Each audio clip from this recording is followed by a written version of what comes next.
नमस्कार दोस्तों, मैं शिवम वाजपेयी इंटरनेट रोजगार चैनल पे आपका स्वागत करता हूं। अभी तक हम लोगों ने स्वर और व्यंजन का बेसिक जानकारी ले ली है। ठीक, व्यंजन की श्रृंखला में आज कुछ आगे आपको हमने कल आपका व्यंजन का वर्गीकरण, कितने वर्गों में व्यंजन को विभाजित किया गया है और उनके उच्चारण स्थान के विषय में जानकारी आपको दी थी। उसी क्रम में आगे व्यंजन की श्रृंखला को आगे बढ़ाते हुए चलिए आगे शुरू करते हैं।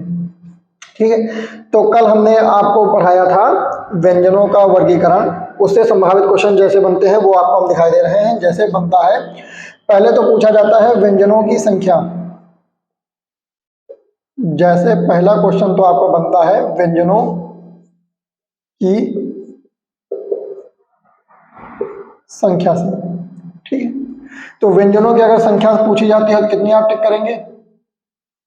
33 व्यंजन होते हैं। ठीक है, दूसरा क्वेश्चन बनता है स्पर्श व्यंजनों की संख्या। स्पर्श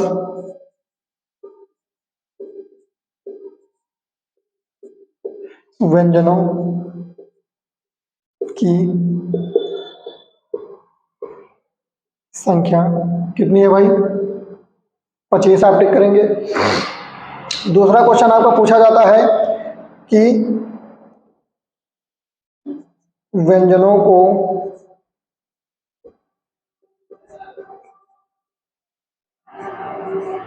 कितने वर्गों में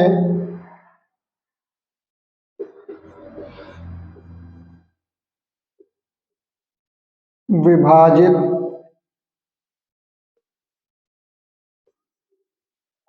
किया गया है? तो भाई कितने? 5 आप टिक करेंगे, 5 वर्ग। ठीक है, याद करने की एक टिक आप इधर बनाए दे रहे हैं, याद कर लीजिएगा। जैसे कु, चू, टू, तू और पू। पू, चू, टू, तू, पू, ये आपके वर्गों का क्रम है। उच्चारण स्थान की अगर बात की, कल हम बता चुके हैं, आज फिर से एक बार रिपीट किए दे रहे हैं। का उच्चारण स्थान कहाँ से होता है? कंठ से होता है आपका। चा का उच्चारण स्थान कहाँ से होता है आपका? तालु से। टा का उच्चारण स्थान कहाँ से होता है आपका भाई? मूर्धा से। टा का उच्चारण स्थान कहाँ से होता है भाई? दंत से। और पा का उच्चारण स्थान कहाँ से होता है? ओष्ठ से होता है। ये आपके वर्गों का क्रम है, ये उनका उच्चारण स्थान है। ठीक है भाई, अब वर्ण व्यंजन में आप लोगों ने कुछ अलग से व्यंजन पढ़ने हैं। जैसे आपका द्विगुण व्यंजन हो गया, संयुक्त व्यंजन हो गया, अंतस्थ व्यंजन हो गया, ये आपको आज पढ़ना है। चलिए उसको कंटिन्यू करते हैं। ठीक है भाइयों, चलिए देख लेते हैं उसको भी। ठीक, जैसे सबसे पहले तो क्वेश्चन आता है कि द्विगुण व्यंजन कितने हैं और कौन कौन से होते हैं, उनका प्रयोग कैसे किया जाता है। चलिए, द्विगुण व्यंजन को उच्छिष्ट व्यंजन के नाम से भी जाना जाता है। ठीक, चलिए देख लेते हैं भाई। द्विगुण व्यंजन। ठीक, द्विगुण व्यंजन, द्विगुण का मतलब क्या होता है? 2 गुण। द्विगुण 2 गुण, जिन व्यंजनों में 2 गुणों का समावेश होता है उन्हें क्या कहते हैं? द्विगुण या उच्छिष्ट व्यंजन। उच्छिष्ट व्यंजन। ठीक है भाई, उच्छिष्ट व्यंजन कौन कौन से होते हैं? पहला तो होता है ये डा और डा ढा, ये आपके होते हैं उच्छिष्ट या द्विगुण व्यंजन। ठीक है, 2 गुण कैसे होते हैं चलिए हम आपको दिखा देते हैं भाई। जैसे एक आपका लिखा रहता है, उदाहरण के तौर पर देख लेते हैं। जैसे आप लोगों ने पेड़ और पेड़ा, पेड़, पेड़ कैसे लिखा जाता है? ऐसे, सही है। पेड़ा कैसे लिखा जाता है भाई?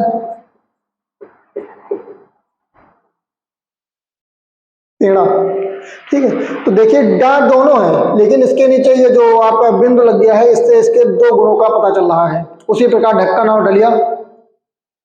ठीक है, तो ऐसे आप प्रयोग कर सकते हैं। द्विगुण व्यंजन की संख्या कितनी है, तो दो होती है। कौन कौन से होते हैं, ड और ढा। ठीक है, समझ में आया। चलिए आगे देख लेते हैं भाई।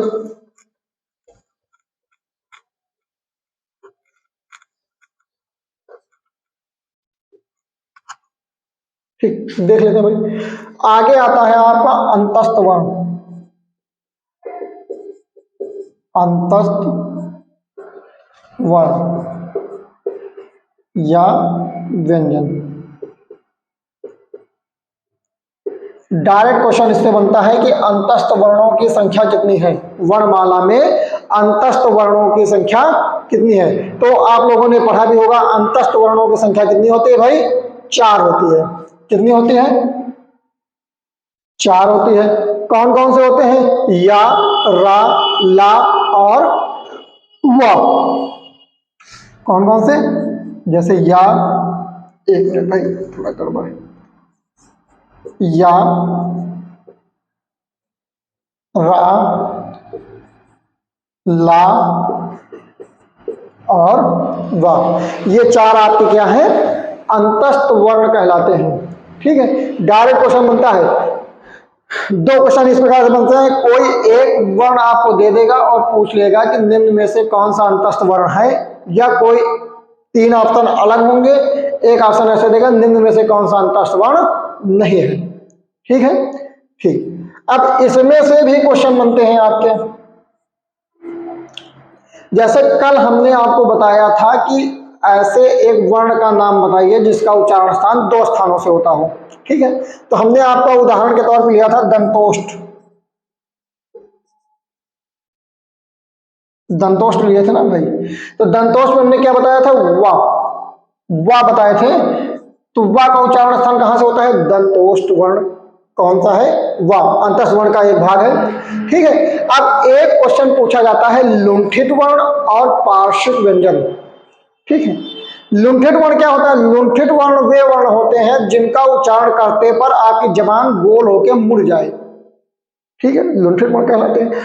और आपका पार्श्विक व्यंजन वे होते हैं कि जिनका उच्चारण करते समय जबान के दोनों कोनों से हवा बाहर निकले, वो होते हैं पार्श्विक व्यंजन। ठीक है, चलिए पार्श्विक व्यंजन कौन सा है और लुंठित वर्ण कौन सा है देख लेते हैं भाई।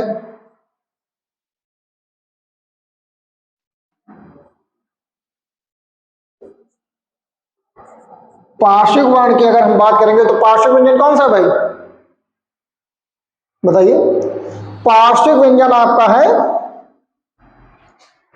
ला। ठीक, पार्श्विक व्यंजन आपका कौन सा है, ला। और लुंठित वर्ण कौन सा है, लुंठित वर्ण आपका कौन सा है, रा। ठीक है भाई, ये आपके 3 क्वेश्चन आपके एग्जाम में पूछने को मिलते हैं, बहुत ज्यादा मिलते हैं अंतस्थ वर्ण से ही। दंतोष्ठ वर्ण कौन सा है, वा, पार्श्विक वर्ण ला और लुंठित वर्ण आपका रा। ठीक है, अंतस्थ वर्णों की संख्या पूछेगा, आप 4 टिक करेंगे। अंतस्थ वर्ण कौन कौन से हैं, अगर ये क्वेश्चन आपके आते हैं तो या, रा, ला, वा। ठीक है, चलिए आगे देख लेते हैं भाई।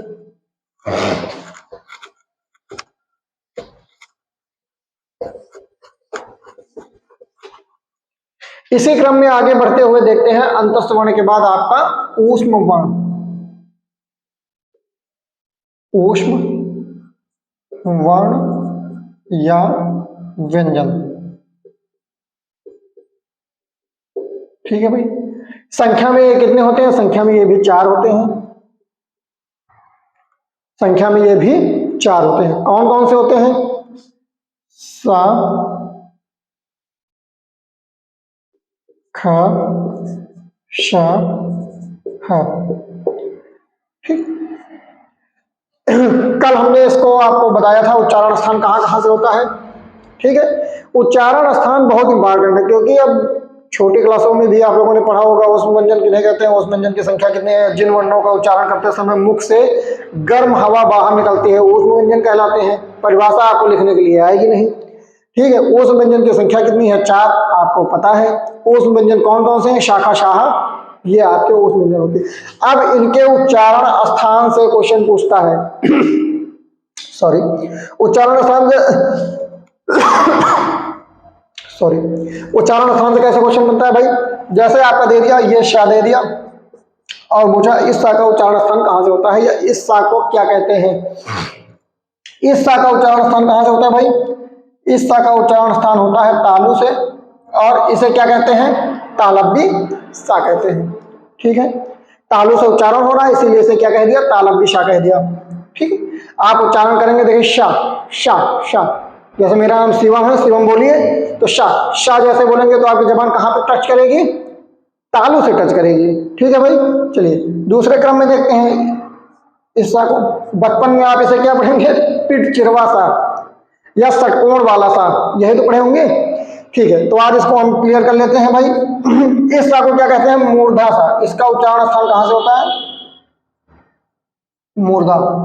ठीक है, मूर्धा से उच्चारण रहा। जैसे आप षटकोण बोलिए, षटकोण, षटकोण या षड्यंत्र, षड्यंत्र या षटकोण बोलेंगे तब आपका जबान कहां पे होगी? जीभ ऊपर का जो तालु है उसके पीछे वाले भाग से हल्का सा टच करेगी। ठीक है, तो उसे ही क्या कहते हैं? मूर्धा कहते हैं। तो इसे क्या कहते हैं? मूर्धन्य सा। उदाहरण के तौर पे आपको जैसे षड्यंत्र हो गया, षटकोण हो गया, ये आपके कैसे हैं? मूर्धन्य सा के उदाहरण हो गए। दूसरा आपका आता है सा। इसका उच्चारण कहां से होता है भाई? इसका उच्चारण जो होता है, इसका उच्चारण करते समय जो आपकी जिह्वा होती है वो आपके दांतों से टच करती है। जैसे बोलिए सांप, सांप बोलेंगे तो कहां? जबान दांत में टिके। सपेरा, सपेरा हो गया, सांप हो गया, ये आपके इसके उदाहरण हो जाएंगे। और उच्चारण स्थान कहां से होगा भाई? दंत से। ठीक है, उदाहरण के तौर पे आप सांप लिख सकते हैं, सांप हो गया, सपेरा हो गया, तो ये आपके कैसे शब्द हैं? दंत सा। अच्छा, ये वाला भी क्वेश्चन देख लीजिए, इसका उच्चारण स्थान भी हमने कल आपको बताया था। हा, हा का जो उच्चारण स्थान है वो कहां से होता है? कंठ से। और इसका एक बहुत ही सुंदर और अच्छा नाम है क्या? काकल्य वर्ण। क्वेश्चन पूछा गया है, काकल्य वर्ण। ठीक, ये नहीं भूलेंगे। उच्चारण स्थान कंठ से होता है, हा बोलेंगे उच्चारण स्थान कंठ से है, आपको पता चल जाएगा। लेकिन हो सकता है ये नाम आपके लिए नया हो, काकल्य वर्ण। ठीक है, तो ये आपके हैं ऊष्म व्यंजन का क्लासिफिकेशन। तो इसमें क्या है? ऊष्म व्यंजन की संख्या कितनी होगी भाई? 4 होगी। कौन कौन सा होंगे? शा शा शा हा।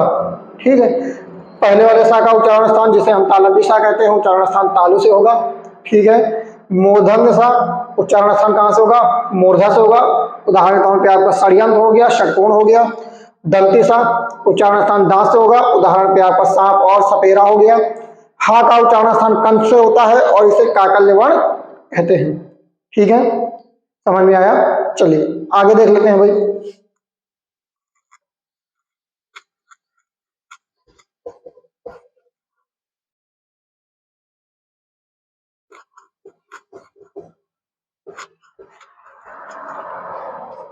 ठीक, आगे आता है अब आपका संयुक्त वर्ण या व्यंजन।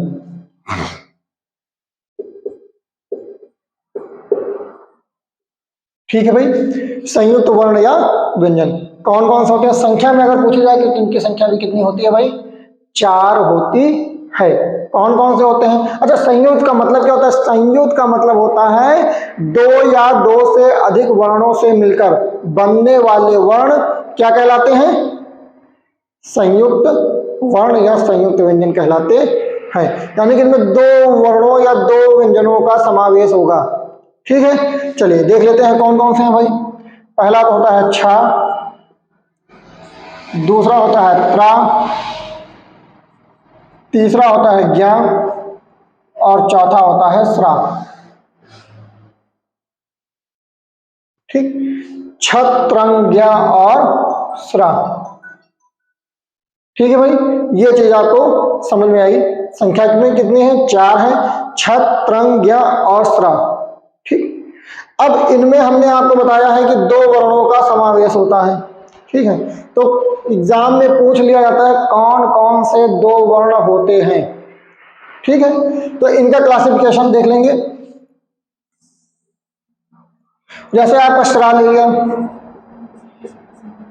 तो श्रा में आपका उच्चारण करते हुए दो वर्ण आपको देखने को मिल रहे हैं। कौन कौन से मिल रहे हैं भाई? श्रा, सा और रा, ठीक है। उसी प्रकार अगर ज्ञा का देखेंगे, ज्ञा, ज्ञा को क्या कहते हैं? ज्ञा, तो जा प्लस अहिया देखने को मिल रहा है आपको, ठीक है। अभी आपको करवा देंगे, परेशान मत होइए। जैसे आपको छा मिल रहा है, तो जैसे आप शिक्षा, शिक्षा आप पढ़े हैं ना, तो शिक्षा में बोल रहे हैं तो देखिए का और शा का उच्चारण मिल रहा है। सा कैसा? शिक्षा, मूर्धन्य सा मिल रहा है ना, ठीक है। तो शिक्षा में वो देख लेंगे। और आपका अगर जैसे त्रा बोल रहे हैं, तो त्रा में आपका ता और रा देखने को मिल रहा है, ठीक है। इसका क्लासिफिकेशन जो है आपको हम कल करवा देंगे। कल आपको पढ़ाएंगे हम उच्चारण की दृष्टि से व्यंजनों का वर्गीकरण।